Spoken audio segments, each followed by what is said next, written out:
அடிப்படையில அவர் வந்து பாஜக கூட்டணிய அவரும் சரி, அதிமுகவினரும் சரி யாரும் விரும்பல.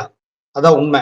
ஆனால் திரு எடப்பாடி பழனிசாமி அவர்கள் அவருடைய சம்பந்தியை பாதுகாப்பதற்காக, அவருடைய மகனை பாதுகாப்பதற்காக மிரட்டலுக்கு பணிந்து அதிமுகவை யாருக்கும் தெரியாமல் கொண்டு போய் டெல்லியில அடமானம் வச்சுட்டு வந்துட்டார். இதுதான் உண்மை. 68,000 வாக்குச்சாவடிகளில் வாக்குச்சாவடி முகவர்களை நியமிக்கக்கூடிய அந்த சக்தி தமிழ்நாட்டுல 2 கட்சிக்கு தான் இருக்கு. திமுகவுக்கு இருக்கு, அதிமுகவுக்கு இருக்கு.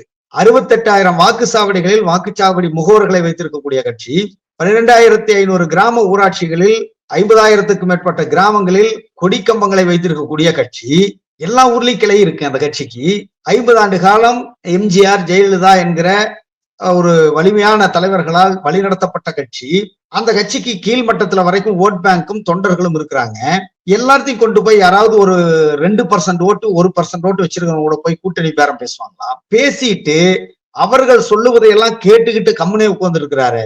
அப்ப இதுல வெளிப்படையாக மக்களை காப்போம், தமிழ்நாட்டை மீட்போம், தமிழ்நாடு இல்ல தமிழகம், அவங்க மொழியில தமிழகத்தை மீட்போம் என்பதெல்லாம் பொய் என்பதை நாட்டு மக்களுக்கும் தெரியும், அதிமுக தொண்டர்களுக்கும் தெரியும்.